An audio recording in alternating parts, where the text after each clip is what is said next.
और बच्चों क्या हाल चाल। सिस्टम ऑफ पार्टिकल्स का आज है हमारा 11वां वीडियो।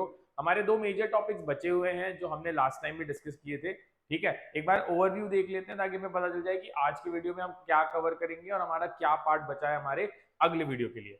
राइट, तो अगर हम वो देखते हैं अगले वीडियो के लिए, तो हमारे पास में पिछले वीडियो में हमने देखा था पिछले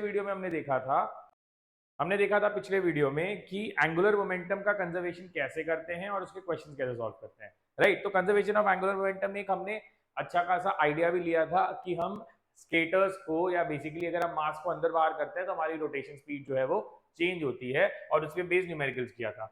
इसी पे मैंने बताया था कि हम आगे दो चीजें करेंगे which is basically translation plus rotation motion, जिसको हम प्लेनार मोशन भी बोलते हैं। तो प्लेनार मोशन में displacement, velocity, acceleration, momentum, kinetic energy, angular momentum, ये सारी चीजें अब देखो हमने इंडिविजुअली तो देख ली, रोटेशन के लिए देख लिया, ट्रांसलेशन के लिए देख लिया, लेकिन जब ये मोशन एक साथ में हो रहे होंगे तब हम इन वैल्यूज को कैसे कैलकुलेट करेंगे वो हमें आज सीखना है। ठीक है, तो ये चीज हम आज कवर करने की कोशिश करेंगे हमारे वीडियोस में। अब सबसे पहले चलते हैं हमारे basic quantities which is displacement, velocity and acceleration. Right now displacement, velocity और एक्सेलरेशन के फॉर्मूलाज मैंने दे दिए हैं, लेकिन फॉर्मूलाज याद करने के पहले आपको समझना पड़ेगा कि यार प्लेनार मोशन होता कैसे है। जैसे अगर ये बॉल बिना घूमे स्लाइड करते हुए आगे जाएगा तो हम उसको ट्रांसलेशन बोलते हैं। अगर वो बॉल जगह पे गोल गोल गोल गोल घूमेगा, आगे नहीं जाएगा तो रोटेशन है। और अगर ये घूमते हुए आगे जाएगा तो हम इसको translation plus rotation, planar motion बोलते हैं। ठीक है, तो हमें ये देखना है कि यार ऐसा मोशन होगा तो हमारा डिस्प्लेसमेंट कैसे होगा, वेलोसिटी कैसे होगी और एक्सेलरेशन कैसे होगा। ठीक है, तो ये चीजें हम यहाँ पे कवर करेंगे। आ जाइए देखते हैं। इसको यहां नहीं करेंगे, इसको हम करेंगे बहुत आराम से, क्योंकि बिना फॉर्मूला के भी ये सवाल इजीली सॉल्व होता है। ठीक है, कैसे वो देखिए। सो बेसिकली ये हमारे पास एक बॉडी है। ठीक है, ये रोटेट भी कर रही है और इसका सेंटर ऑफ मास जो है वो v वेलोसिटी से ट्रैवल भी कर रहा है। ठीक है, ये रोटेट करते हुए आगे जा रही है, रोटेट करते हुए समझो वो यहां पहुंच गई। ठीक है, और अभी भी इसकी वेलोसिटी v है और इसका जो रोटेशन वेलोसिटी है वो। ठीक है, तो सवाल ये बनता है कि यार ये जो मोशन हुआ इसमें टाइप ऑफ डिस्प्लेसमेंट कैसा होगा। तो ये देखिए, अगर ये पॉइंट P है समझो, ठीक है, मैं एज्यूम करता हूं कि अभी इसने 1/4 रोटेशन किया है, तो ये पॉइंट P पहुंच जाएगा यहाँ पे, 1/4 रोटेशन में पहुंच जाएगा यहाँ पे। अब ये बोलता है कि अगर एक आदमी यहाँ ग्राउंड पे खड़ा है तो इसके रेस्पेक्ट में P का डिस्प्लेसमेंट कितना होगा, है ना। और डिस्प्लेसमेंट क्या होता है, बेसिकली आपको पता है displacement is basically the distance between these two points, या बेसिकली अगर आप ध्यान से देखो तो हमको ये वेक्टर प्लस ये वेक्टर चाहिए, क्योंकि ये पॉइंट ऐसे भी ट्रैवल किया है और ऐसे भी ट्रैवल किया। क्लियर है यहाँ तक। अब 1/4 दी रोटेशन हुई है तो पहली बात तो हमें ये पता है कि हमारा टाइम जो ओमेगा है, राइट, जो थीटा है, that theta moved is basically equal to π/2। Theta के लिए भी करेंगे, अभी π/2 से पहले समझ लेते हैं।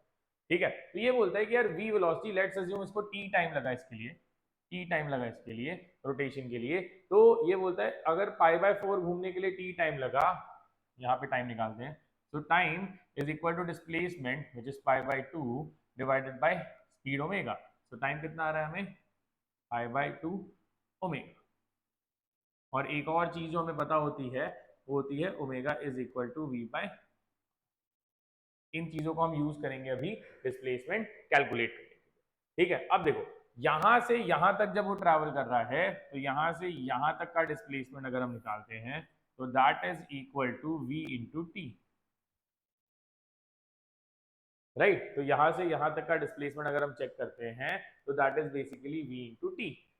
लेकिन टी पॉइंट जो है, तो हम क्या ढूंढ रहे हैं, हम ढूंढ रहे हैं displacement of point P with respect to ground का वेक्टर।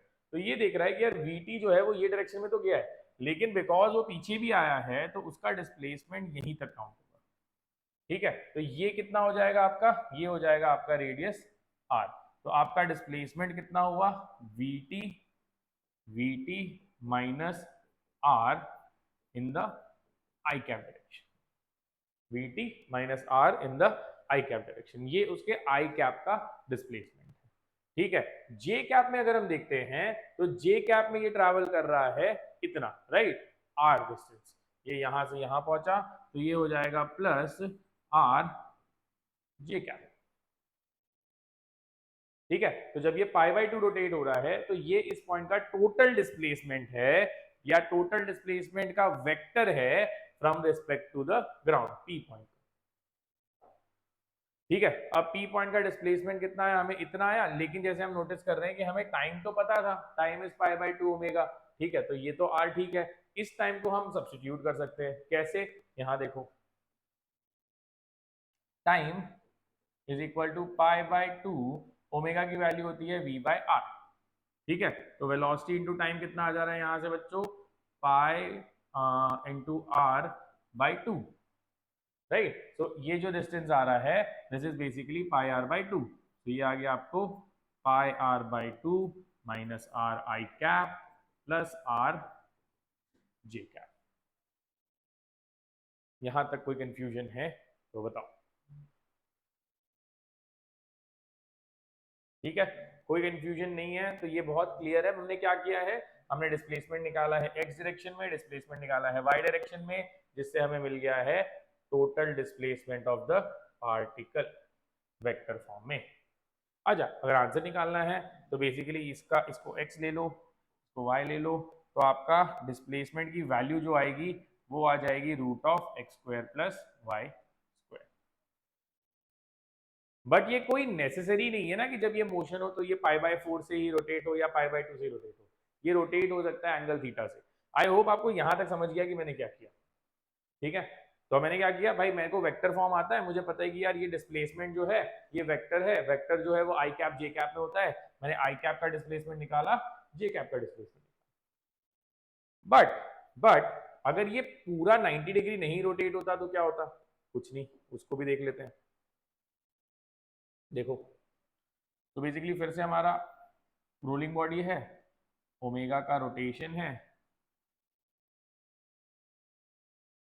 यहां तक रोटेट कर रहा है। ठीक है, यहां भी ओमेगा का रोटेशन है एंड दोनों की सेंटर ऑफ मास जो है वो v वेलोसिटी से ट्रैवल करती है। अब हम बोलते हैं यार पी पॉइंट जो है वो यहां से कोई पर्टिकुलर एंगल तक ही गया, let's assume this angle is theta. ठीक है, तो थीटा तक रोटेट हुआ। अब थीटा तक जब रोटेट हुआ तो इसका कहना है कि यार थीटा तक रोटेट हुआ तो मुझे ये बताओ डिस्प्लेसमेंट कितना है ना। कोई प्रॉब्लम नहीं है, फिर से वही कहानी है कि v वेलोसिटी है। टाइम निकालने के लिए यहां हम देखते हैं तो टाइम आ जाएगा यहाँ पे t which will be theta का डिस्प्लेसमेंट है, तो थीटा बाय ओमेगा। ठीक है, या हम v की टर्म में लिखते हैं तो t is equal to R theta by v। इन दोनों को हम यूज कर सकते हैं when it comes to the displacement. ठीक है, अब देखो, जब ये वेलोसिटी v से ट्रैवल किया तो यहां से यहां तक ट्रैवल करने में कितना लगा होगा इसको, vt। लेकिन इसने इतना गैप जो है, इतनी गैप की वैल्यू जो है वो कम की है। ये कैसे निकालेंगे, कोई दिक्कत नहीं है, ये r है तो ये जो लेंथ आ रही है ये लेंथ आ रही है हमको r साइन थीटा, राइट। तो r साइन थीटा आ गया, तो इसका अगर आप डिस्प्लेसमेंट निकाल रहे हो p with respect to ground तो पहला वेक्टर आई कैप में कितना आ गया, vt minus r sine theta into I cap. ठीक है, प्लस जे कैप में कितना ट्रैवल किया है, जे कैप में उसने इतनी लेंथ ट्रैवल की है।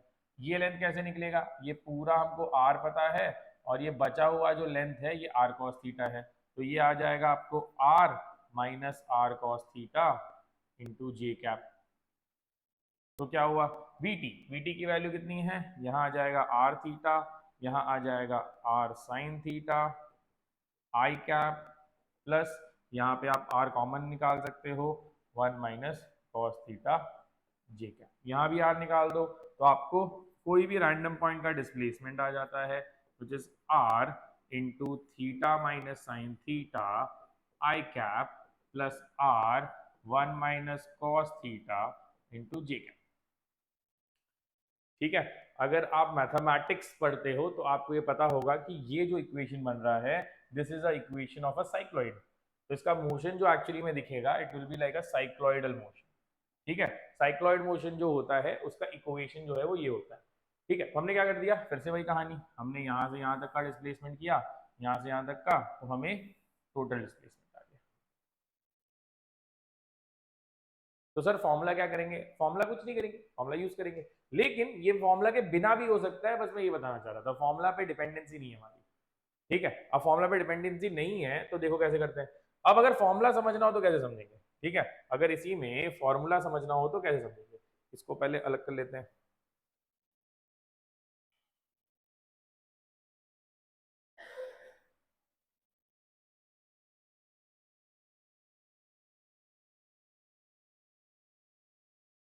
अब देखो, फॉर्मूला समझना होगा तो कैसे समझेंगे।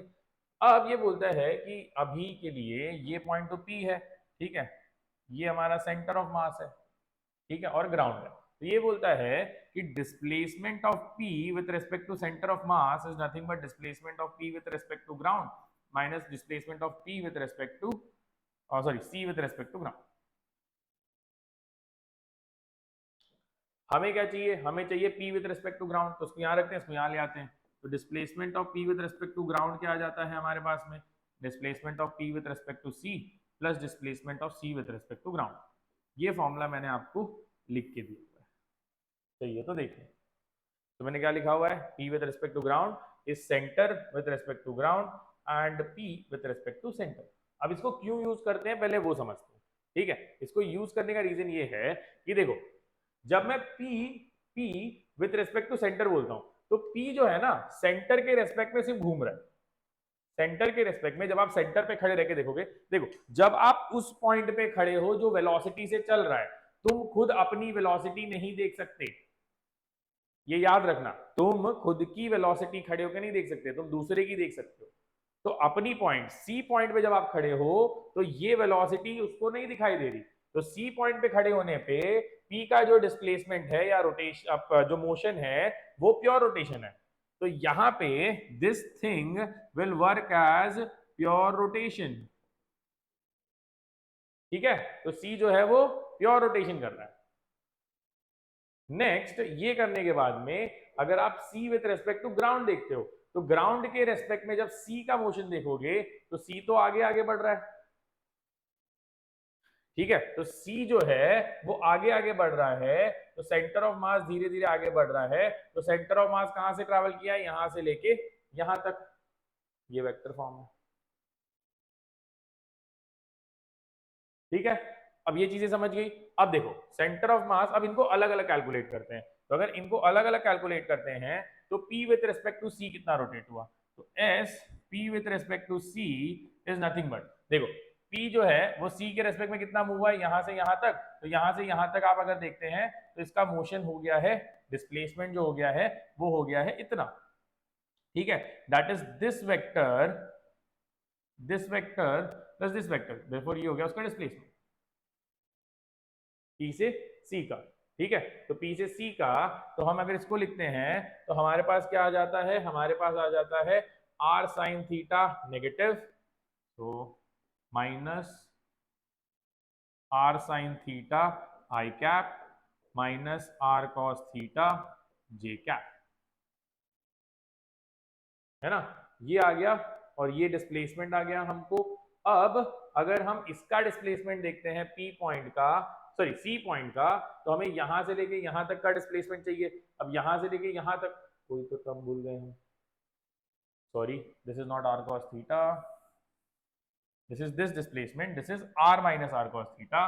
So basically this is r cos theta, ये पूरा r था, तो बचा हुआ डिस्प्लेसमेंट कितना है, r minus r cos theta J. ठीक है, तो इस पॉइंट का डिस्प्लेसमेंट मिल गया मुझे दिस प्लस दिस, राइट, तो वो यहां से यहां पे डिस्प्लेस हुआ है, ये प्लस ये gives you the displacement, this is r sin theta, this is r minus r cos theta. Clear है यहां तक, ठीक है। अब ये आ गया, अब नेक्स्ट ये बोलता है कि यार ये तो रोटेशन की वजह से हो गया, डिस्प्लेसमेंट की वजह से कितना हुआ था, तो डिस्प्लेसमेंट की वजह से बोलता है कि यार P sorry C with respect to ground अगर मैं निकालता हूं तो उसका डिस्प्लेसमेंट आई डायरेक्शन में सॉरी आई डायरेक्शन में है, आई डायरेक्शन में कितना डिस्प्लेसमेंट हुआ है इसका, टोटल वीटी हुआ है आई कैप, लेकिन वीटी की वैल्यू कितनी है हमारे पास में, आर थीटा आई कैप। अब अगर आप इन दोनों को ऐड कर देते हो तो आपको यही वाला आंसर आ जाता है कि S P with respect to ground is I cap add हो जाएगा, तो R theta minus sine theta into I cap plus R one minus cos theta into J, same displacement using the formula. तो अगर आप formula से करना चाहो तो कर सकते हो, मैंने जो बताया वो याद रखना। फॉर्मूला यूज क्यों करते हैं, यूज इसलिए करते हैं कि ये इसको एक प्योर रोटेशन और प्योर ट्रांसलेशन में कन्वर्ट कर देता है,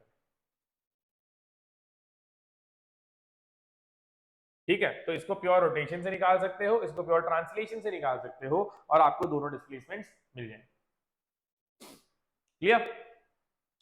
अगर नहीं आ रहा है कोई दिक्कत नहीं, मैंने सिंपल मेथड सिखाया भाई, यहां से यहां ले जाओ, ये डिस्प्लेसमेंट पता कर लो, ये डिस्प्लेसमेंट पता कर लो, आपको आई कैप जे कैप में टोटल डिस्प्लेसमेंट आ जाए। आई होप यहां तक चीजें क्लियर हो गई होंगी, ठीक है। अब वेलोसिटी की बात करते हैं, ठीक है। वेलोसिटी के लिए भी यही फॉर्मूला लिखा हुआ है कि यार P with respect to ground is centre with respect to ground plus P with respect to the centre, ठीक है। ये कैसे आया, देखो पहले फील ले लो, ठीक है, फील लेके समझो। ये बॉडी जो है, ठीक है, ये आगे जा रही थी वी वेलोसिटी से। अब अगर आप नोटिस करो तो ये जो वी वेलोसिटी है वो हर पॉइंट पे वी ही रहने वाली है। ऐसा क्यों है, ऐसा इसलिए है क्योंकि ये जो है ये ट्रांसलेशन वेलोसिटी है। ट्रांसलेशन वेलोसिटी जो होती है वो पूरी बॉडी की सेम ही होती है, अलग अलग नहीं होती, ठीक है। लेकिन ओमेगा जो है वो ऐसा है। अब आप अगर नोटिस करो तो ओमेगा आर जो है, ओमेगा आर की वजह से जो मोशन क्रिएट होगा वो इस पॉइंट का, इसको अलग कलर से कर लेते हैं, ओमेगा आर की वजह से इस पॉइंट को इस डायरेक्शन में ले जाएगा, इस पॉइंट को अगर आएगा तो इस डायरेक्शन में ले जाएगा, इस पॉइंट पे आएगा तो इस डायरेक्शन में ले जाएगा, हमेशा टेंजेंशियल रहेगी, और इस पॉइंट को लाएगा तो इस डायरेक्शन। तो ओमेगा आर किसकी वजह से है, उसके रोटेशन की वजह से, वी किसकी वजह से है, उसके ट्रांसलेशन की वजह से। दोनों मोशन अगर हम स्टडी करते हैं तो हमें हर पॉइंट की वेलोसिटी कितनी आ रही है, जैसे इसको नंबर कर देते हैं 1 2 3, ठीक है। तो velocity of point 1 is nothing but v minus omega R, velocity of point 2 is nothing but v I cap plus omega R J cap which is equal to in mod, sorry, अगर mod v2 निकालते हैं तो it is root of v square plus omega R the whole square. v3 कितना आ रहा है 3 point पे, v plus omega are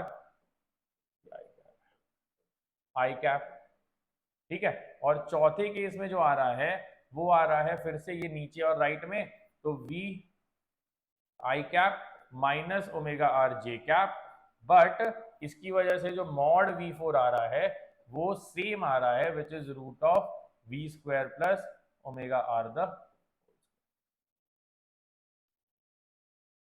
simple है ना। ये इसको आगे ले जा रहा है तो ऐड हो रहा है, ये पीछे ले जा रहा है तो माइनस कर रहा है, और सारी v जो है वो हमेशा एक ही डायरेक्शन में चल रहा है। फील आया, समझा, आइडिया तो समझ गया कि यार क्या करना है, ठीक है। लेकिन ये क्या बोल रहा है कि यार इसके लिए आपने तो सर ये फॉर्मूला दिया, आपने बोला कि वेलोसिटी ऑफ, जैसे हमको ये पॉइंट P लेना है, ठीक है, ये पॉइंट हमारा C था, तो हमको अगर velocity of P with respect to C लिया तो velocity of P minus velocity of C, है ना। तो यहां से हमें वेलोसिटी ऑफ P आ जाता है directly velocity of P with respect to C plus velocity of C with respect to ground. ये तो फॉर्मूला हमको सिंपल है, रिलेटिव मोशन से आता है, ये कोई दिक्कत नहीं है। लेकिन इसको यूज कैसे करेंगे ये आंसर निकालने के लिए, चलो कोई भी पॉइंट पिक कर लो, चलो इसी पॉइंट को पिक कर लो, ठीक है। अब अगर आप सेंटर ऑफ मास से P को देखते हो तो सेंटर ऑफ मास से P क्या हो रहा है, रोटेट हो रहा है, रोटेट हो रहा है, पीछे की तरफ रोटेट हो रहा है, तो इसकी वेलोसिटी कितनी हो जाएगी माइनस ओमेगा आर। ये कहां से आया, प्योर रोटेशन से, plus velocity of centre with respect to ground, centre कितनी तेजी से जा रहा है, v से आगे जा रहा है, तो ये v हो गया, आंसर कितना आया v माइनस ओमेगा आर। यही आंसर यहाँ लिखा हुआ है। नहीं समझे तो आराम से स्लो करके फिर से समझो। क्या बोला मैंने, ये तो हम डायरेक्टली देख के निकाल रहे हैं डायग्राम से, है ना, और ये हम फॉर्मूला से निकाल रहे हैं। जब आप p with respect to c देखते हो तो मैंने बताया था c को ये वेलोसिटी फील नहीं होती, राइट। तो उसको क्या दिख रहा है, बॉल गोल गोल रोटेट हो रहा है, रोटेट होने की वजह से इस पॉइंट की वेलोसिटी पीछे है, विच इज ओमेगा, पीछे है तो नेगेटिव ओमेगा आर उसकी वैल्यू है। लेकिन जब आप उसी को c को ग्राउंड के रिस्पेक्ट में देख रहे हो तो इसकी वेलोसिटी दिख रही है, कितनी दिख रही है, राइट साइड में v, तो ये हो गया v, आर कितना आ गया, कोई नहीं। अगर आप इसी चीज को यहाँ की जगह यहाँ पे लगाते हो, पॉइंट p यहाँ चला गया है, ठीक है, तो अब कहानी वही है, रोटेशन की वजह से ये ऊपर जा रहा है, ये होगा ओमेगा आर जे कैप, ये पीसी, ठीक है, ले लो, प्लस सी, सी की वेलोसिटी अभी राइट साइड में है तो ये वी हो गया आई कैप, यही वाली वेलोसिटी यहाँ लिखी हुई है। तो आप रैंडमली किसी भी पॉइंट का एक्सेलरेशन पता कर सकते हो, इधर बाय यूजिंग द फॉर्मूला और अंडरस्टैंडिंग द रोटेशन, ठीक है। हर प्लेनार मोशन में दो पार्ट्स है ना, एक ट्रांसलेशन एक रोटेशन है। हम क्या कोशिश कर रहे हैं, जैसे हम प्रोजेक्टाइल में करते थे दो अलग अलग पार्ट्स करके सॉल्व करने की, वैसे ही हम यहाँ पे उसके प्लेनार मोशन को, सॉरी उसके रोटेशन को भी देख रहे हैं और उसके ट्रांसलेशन को, and then we are combining it to get our values, ठीक है। तो ये आपको क्लियर याद रखना है कि ये वैल्यूज जो है, these are the values that will give you the velocities of different points, ठीक है। एक क्वेश्चन कर लेते हैं।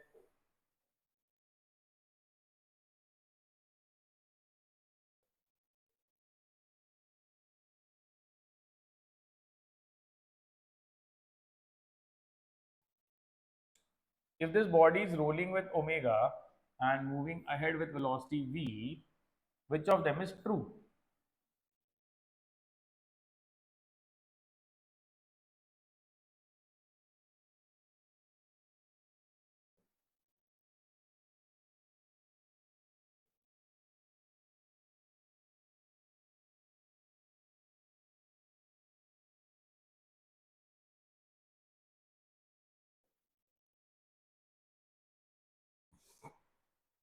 आराम से 2 मिनट लो, अभी जो किया है उसको याद करो और तब तक सॉल्व करो। नहीं होगा तो वीडियो पॉज करो, लेकिन सॉल्व खुद से करो। मैं तब तक पानी पी लूँ, तब तक आप सॉल्व कर लो।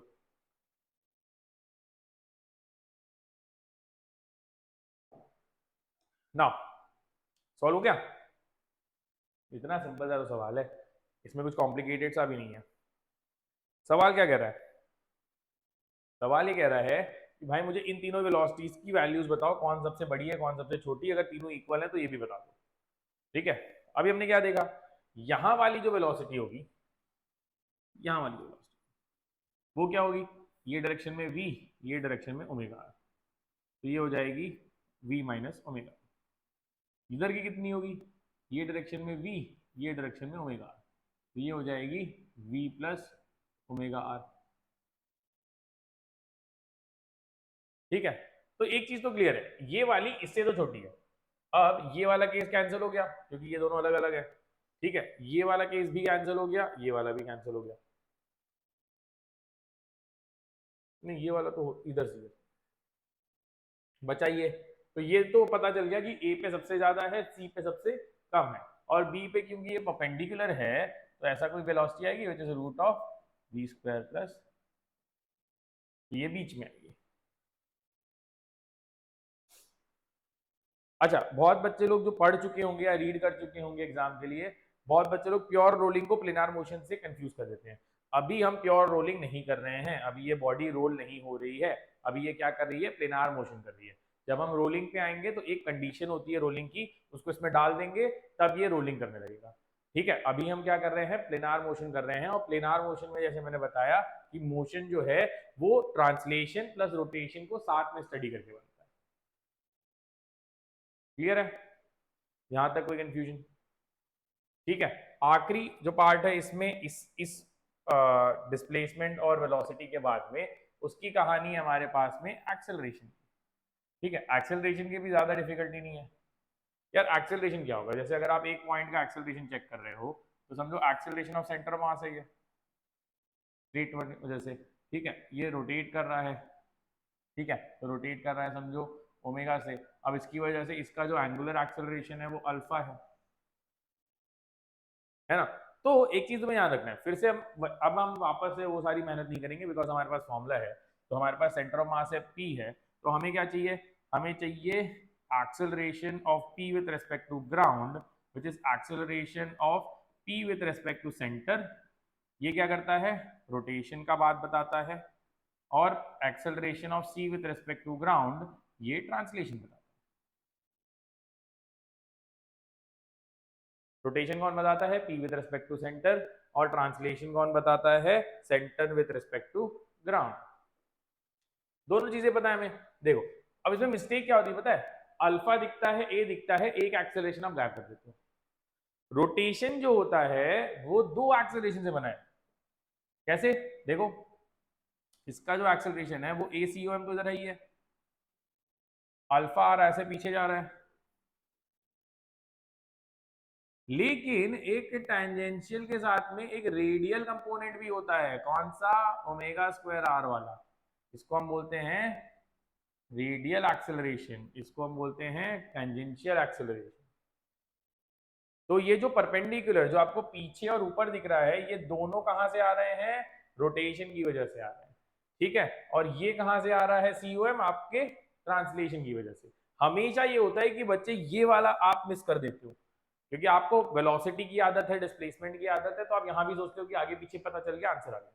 नहीं आया, कैसे, देखो अब पीसी जो आएगा, अगर आप इसके टर्म्स में लिखते हो तो हमें आता है A tangential A T in the negative I cap, plus ये आएगा आपका A radial in the J cap, plus A C O M in the I cap, ठीक है। अब इसको आप करते हो तो आपको क्या आ जाता है, A C O M minus a tangential in the I cap direction into a radial in the J cap direction। Values डाल दो फिर, a tangential अल्फा r होता है और a radial omega square by r, क्या लिख रहा हूं, ओमेगा स्क्वायर r, सॉरी, ठीक है, v स्क्वायर बाय r होता है। तो ये आ गया हमारे पास में acceleration of the body, acceleration of a point on the body. कोई कंफ्यूजन नहीं आया हो यहां तक,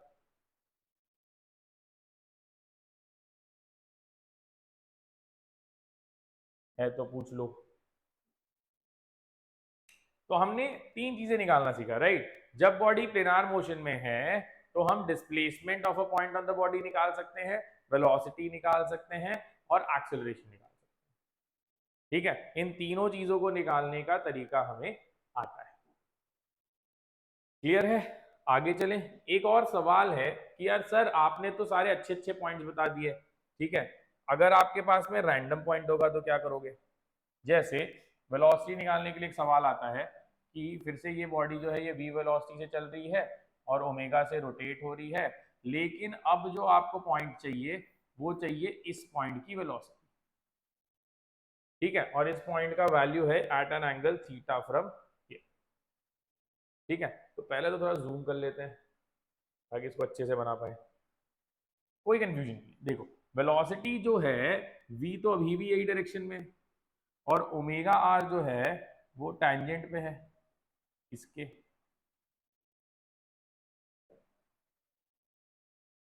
है ना। अगर मुझे दोनों के बीच का एंगल पता चल जाता है तो मैं लगा दूंगा वेक्टर सम, है ना। कैसे लगाऊंगा, बहुत सिंपल है, देखो तो मुझे पता है ये थीटा ये 90 है तो ये 90 माइनस थीटा है, तो ये टोटल एंगल जो है दिस इज 180 माइनस थीटा, है ना। तो अगर मैं डायग्राम यहां बनाता हूं तो मेरे पास एक वेक्टर आया ओमेगा आर, एक वेक्टर आया v, और उनके बीच का एंगल आया 180 माइनस थीटा। फॉर्मूला क्या बोलता है आपका बच्चों, फॉर्मूला ये बोलता है कि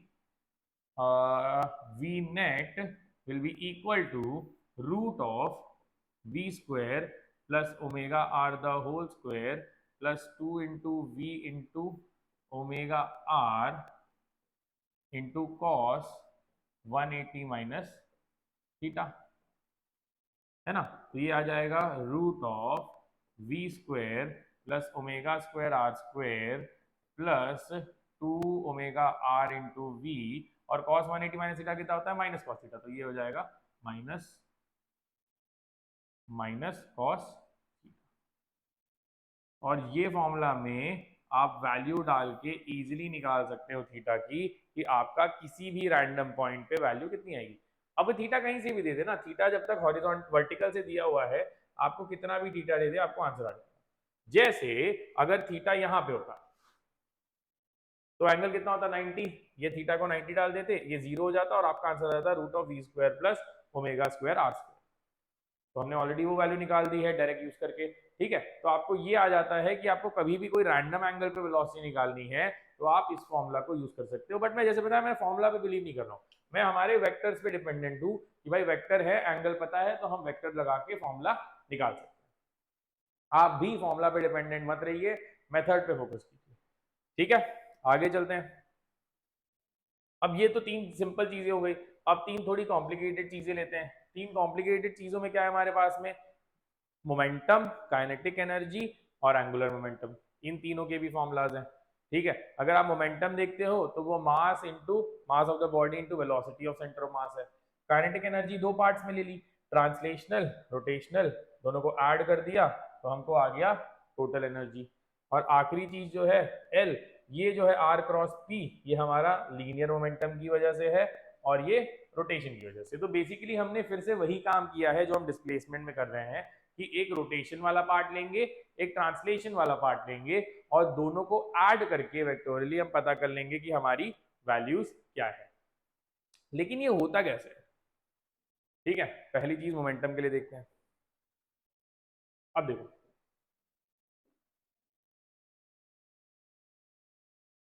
ठीक है, अब समझो हमको velocity of centre of mass VCOM है, और ये रोटेट कर रहा है, और इस बॉडी का पूरा मास कैपिटल है, ठीक है। अब ये बोलता है कि यार इसका मोमेंटम कितना होना चाहिए, तो ये बोलता है अगर इसका मोमेंटम निकालना है तो इसमें जितने भी पार्टिकल्स है, समझो m1 है into v1 vector plus m2 है into v2 vector dot dot dot, जितने भी पार्टिकल्स हैं, ठीक है। m1 इधर किधर होगा, r1 डिस्टेंस पे, m2 यहाँ कहीं होगा r2 डिस्टेंस पे, ऐसे n number of particles. Momentum निकालना है तो सबके पार्टिकल्स का m1 v1, but v1 vector है ना, तो v1 वेक्टर कैसे निकालते हैं, हम बोलते हैं यार कोई भी पॉइंट अगर आपको चाहिए तो वो होता है कि उस पॉइंट का velocity of centre of mass ले लो plus velocity of one with respect to centre of mass. Velocity of two निकालना है, वो भी velocity of centre of mass ले लो plus velocity of two with respect to centre of mass ले लो। ऐसे करके आप कितने भी n पार्टिकल्स का निकाल सकते हो। ये कहां से आया, अभी जो वेलोसिटी का फॉर्मूला देखा उसमें से। अगर मैं इसको यहां सब्स्टिट्यूट कर देता हूं तो मुझे क्या आता है, देखो मुझे आता है m1 into VCOM plus v1 with respect to c plus m2 into VCOM plus v2 with respect to c and so on.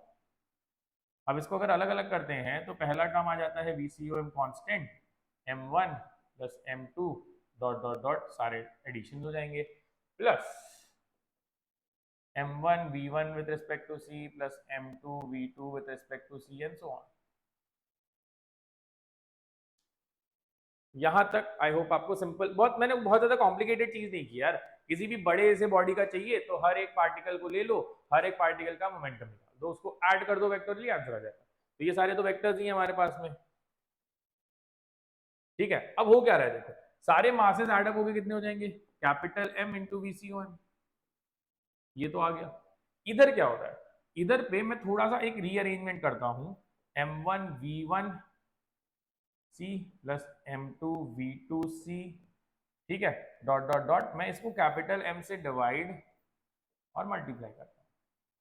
अब ये जो है ये फॉर्मूला है velocity of the centre of mass का, ठीक है। तो ये फॉर्मूला है velocity of the centre of mass का।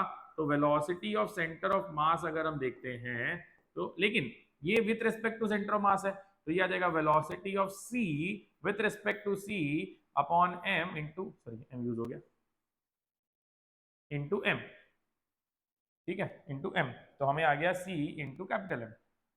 अब इसके बारे में कहानी है जो तुमको पता है, नहीं पता है, जिस पॉइंट पे खड़े हो उसी पॉइंट की वेलोसिटी नहीं निकाल सकते, पता नहीं होती है, जीरो होती है बेसिकली। ठीक है यार, तुम चल रहे हो, तुम्हारे लिए देखो, अगर तुम किसी बॉडी की तरफ चल रहे हो तो तुम्हें ऐसा लगता है वो बॉडी तुम्हारी तरफ आ रही है, तुम्हें फील होता है तुम चल रहे हो, तुम देख नहीं सकते तुम चल रहे हो, राइट। तो वैसे ही जब आप सेंटर ऑफ मास पे खड़े होकर सेंटर ऑफ मास की वेलोसिटी निकालोगे तो ये आ जाएगी जीरो, और ये जीरो आ जाएगी तो हमारा नेट मोमेंटम कितना आ जाएगा, m into V C O M. यही आपको मैंने फॉर्मूला में दिया है। ठीक है, तो ऐसा नहीं है कि मैंने हवा में फॉर्मूला दे दिया और बोला कि यार ये ऐसा फॉर्मूला लगा लो, ऐसा नहीं है। आप प्रूफ देख सकते हो, आप बेसिक लेवल पे एक प्रूफ है कि यार सारे पार्टिकल्स का मैंने निकाला, मोमेंटम की जो वेलोसिटी हर पार्टिकल की निकाल सकता था वो मैंने प्लेनार मोशन के फॉर्मूला से वेलोसिटीज भी निकाल दी, फिर मैंने ये वैल्यूज निकाली, लेकिन हुआ ये कि ये बन गया M V C O M, मतलब M into V C O M, और ये जो बना ये बना velocity of the centre of mass with respect to centre of mass, और velocity of center of mass with respect to center of mass या velocity of one with respect to one is always gonna be zero, है ना। अगर ये नहीं समझा तो ये भी सोच लो भाई, VCC निकालोगे तो क्या होगा, VC minus VC which is zero, formula से भी जीरो आता है, लॉजिक से भी जीरो आता है कि यार उस पर खड़े रह उसी को देखोगे तो नहीं चलेगी वो। क्लियर है, तो हमें ये आ गया कि हमारा जो mass into velocity of centre of मास करके ये वैल्यू हमें आ जाएगी। क्लियर है, यहां तक कोई कंफ्यूजन, ये चीजें आपको समझ आ रही होगी। ठीक है, आपको ये समझना है कि स्लाइडिंग मोशन जो है, स्लाइडिंग, कोई चीज अगर एक बॉडी पे घस रही है तो स्लाइडिंग कर रही है, कोई बॉडी किसी पे ऐसे ऐसे चल रही है तो रोल कर रही है, रोल नहीं बोलेंगे, प्लेनार मोशन बोलेंगे। ठीक है, रोल क्यों नहीं बोलेंगे मैं बताऊंगा, प्लेनार मोशन होगा। ठीक है, रोटेशन भी और ट्रांसलेशन भी, और अगर जगह पे गोल गोल गोल गोल घूम रही है तो रोटेशन होगा। हम इन तीनों को अलग अलग पढ़ चुके हैं, अब इनको साथ में समझने की कोशिश करते हैं। ये समझ गया, चलो अब सेकंड पार्ट जो हमने देखा था वो देखा था इसका, काइनेटिक एनर्जी का। काइनेटिक एनर्जी वाले पार्ट को भी आप इजीली समझ सकते हो, लेकिन मैं प्रूव करके तो भी दिखा दे रहा हूं। काइनेटिक एनर्जी वाले पार्ट में क्या बोला, काइनेटिक एनर्जी वाले पार्ट में भी यही चीज होगी। ठीक है, तो ये बोलता है ये तो ठीक है, कोई प्रॉब्लम नहीं है, velocity of one with respect to centre of mass आपको आ जाए। भाई कैसे आ जाएगा, तो बोलता है यार आप वेलोसिटी निकालो, वेलोसिटी निकालोगे अगर तो काइनेटिक एनर्जी हो जाएगी half m1 into V one square plus half m2 into V two square and so on. ठीक है, तो हाफ इंटू m1 और इधर आ जाएगा आपको V C O M plus V one C the whole square plus half m2 into V C plus V two C the whole square and so on.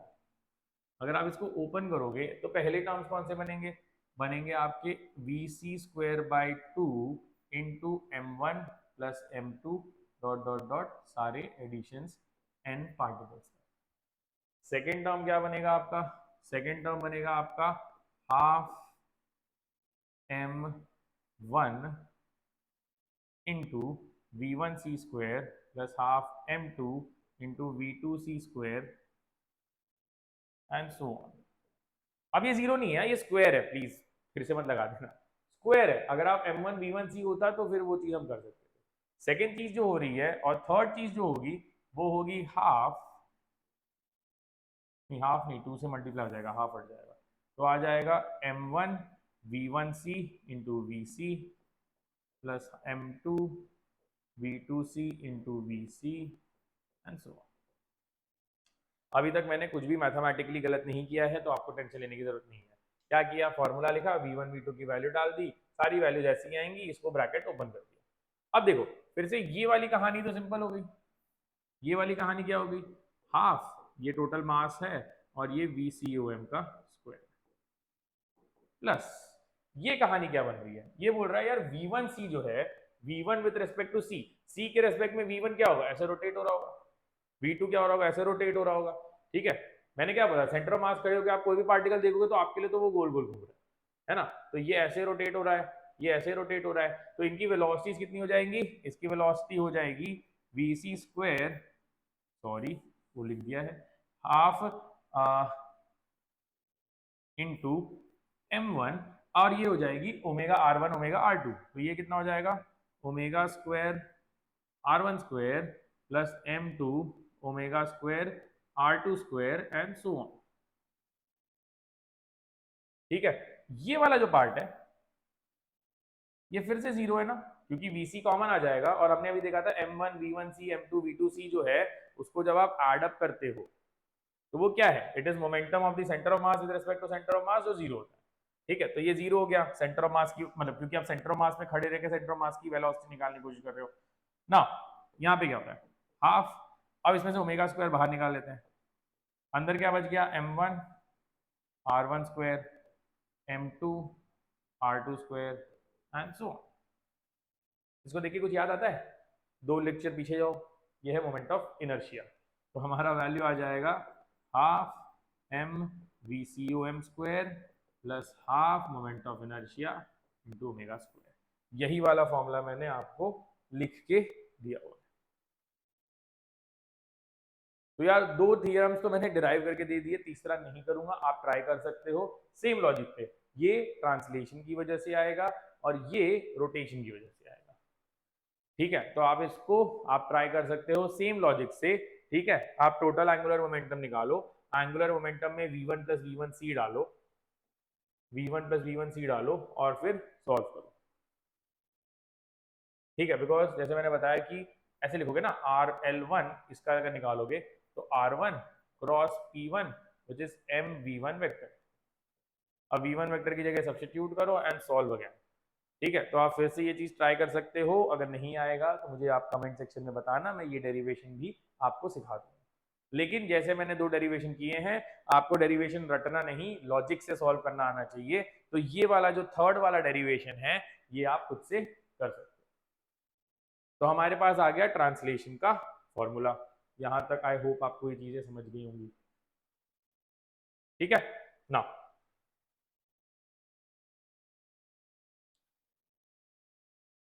अब कुछ सवाल कर लेते हैं। सवाल क्या बोलता है यार, सवाल ये बोलता है कि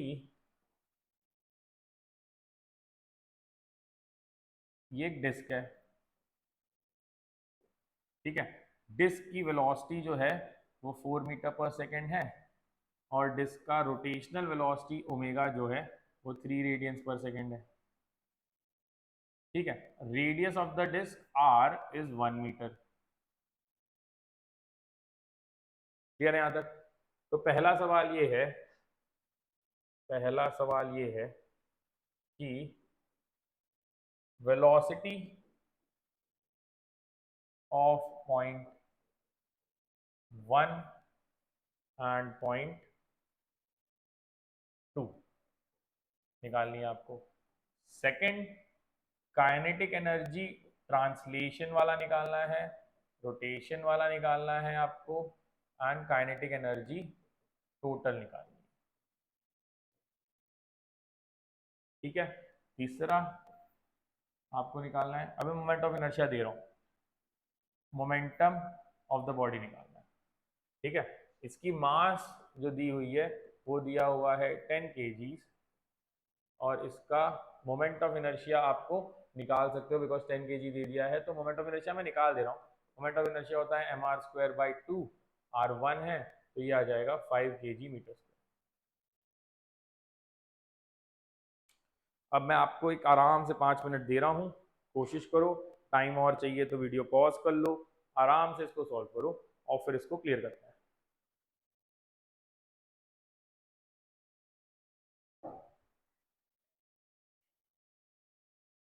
सिंपल चीजें हैं, जो जो अभी सीखा है उसी को बस अप्लाई करना है।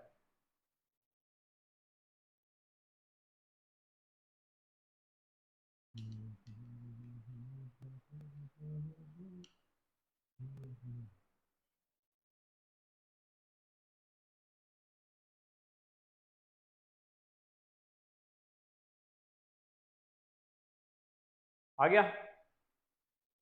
नहीं भी आ गया तो यार वीडियो पॉज कर सकते हो, कोई दिक्कत नहीं है, वीडियो पॉज करके आप आराम से ट्राई करो, मैं इसको सॉल्व करता हूँ। देखो, वेलोसिटी ऑफ फर्स्ट पॉइंट जब निकालना है, पहला पार्ट कर रहा हूँ, तो वेलोसिटी ऑफ फर्स्ट पॉइंट हमने ऑलरेडी देख लिया है v प्लस ओमेगा आर। तो v कितनी है हमारे पास में 4, ओमेगा r कितना है हमारे पास में 3/1, तो ये आ गया 7 metre per second. Velocity of second point अगर चाहिए तो वो होता है v square plus omega r the whole square, ये हो जाएगा आपका 4 स्क्वायर प्लस 3 स्क्वायर, ये हो जाएगा आपका 25 which is 5 metre per second. तो ये हो गया आपका मिनिमम वेलोसिटी। ठीक है, पहला पार्ट हो गया। Second part, third part easily कर सकते हैं। मोमेंटम चाहिए। मोमेंटम क्या होता है? Mass of the body to velocity of centre of mass. तो मास ऑफ द बॉडी कितना है हमारे पास 10, सेंटर ऑफ मास की वेलोसिटी है 4, तो ये हो गया 40 kg metre per second. Second part करते हैं। काइनेटिक एनर्जी ट्रांसलेशन चाहिए, तो ट्रांसलेशन काइनेटिक एनर्जी कैसे निकालते हैं? हाफ इंटू एम, कितना है 10 into v square which is 4 square, तो ये हो गया आपका 16160, तो 80 जूल्स आ गया आपके पास में kinetic energy translation. Kinetic energy rotation चाहिए, हाफ आई ओमेगा स्क्वायर, आई कितना है आपका half into 5 into omega, omega कितना है आपका 3, तो ओमेगा स्क्वायर हो जाएगा 9, so this comes as 45/2, that is 22.5 joules। अब टोटल काइनेटिक एनर्जी अगर निकालनी है तो टोटल काइनेटिक एनर्जी हो जाएगी इन दोनों का एडिशन, तो 80 plus 22.5 that is 102.5 joules। Simple सा क्वेश्चन है, आपको एग्जाम से बहुत बार पूछता है, स्कूल वाले एग्जाम्स में, एंट्रेंस एग्जाम में कि यार ये वैल्यू निकाल दो, वो वैल्यू निकाल दो। सिंपल आपको फॉर्मूलाज याद रखने हैं। आप देखो, अंडरस्टैंड करो क्या हो रहा है मोशन में। अगर मोशन की अंडरस्टैंडिंग होगी तो आपको क्वेश्चन सॉल्व करना इजी होगा। ठीक है, प्लेनार मोशन की सारी अंडरस्टैंडिंग हो गई है, समझ गई है। ठीक है, अब एक और हम वीडियो करेंगे या मैक्सिमम 2, जिसमें हम सीखेंगे प्योर रोलिंग के बारे में कि प्योर रोलिंग कब होती है, क्या कंडीशन होती है, उसमें वेलोसिटी काइनेटिक एनर्जी कैसे निकालते हैं हम, और कौन से फोर्सेस एक्ट करते हैं उसमें। ठीक है, वो हमारा लास्ट 2 वीडियोस होगा इस पे, एंड फिर हम इस चैप्टर को डन कर लेंगे। आई नो मैंने बोला था लास्ट वीडियो, लेकिन मैं लास्ट वीडियो में थोड़ा मैं कवर नहीं कर पाया था, एंगुलर मोमेंटम तक ही कर पाया था, नहीं तो आज और नेक्स्ट वीडियो में ये कवर हो जाता। बट हम ऑलरेडी चैप्टर के एंड तक पहुंच गए। यहां तक अगर आपने साथ दिया है तो बस 2 और videos and you will be done with system of particles, और ये आपका सबसे वेटेज वाला चैप्टर है इस केस में, तो आपको बहुत हेल्प करेगा। ठीक है, तब तक आप ये सारी चीजें फिर से रिवाइज करिए। कोई भी अगर डाउट है या डेरिवेशंस में कोई कंफ्यूजन है तो वो मुझे पूछिए। ठीक है, कमेंट सेक्शन में बताइए सर ये नहीं समझा, तो मैं उस चीज को फिर से पिक करूंगा अपने वीडियो में और आपको एक्सप्लेन भी करूंगा in the slowest and simplest of manner. तब तक आप पढ़ते रहिए, प्रैक्टिस करते रहिए, क्वेश्चंस को अटेम्प्ट करते रहिए। गलती is not a problem, not attempting is a problem. Attempt कीजिए। Thank you.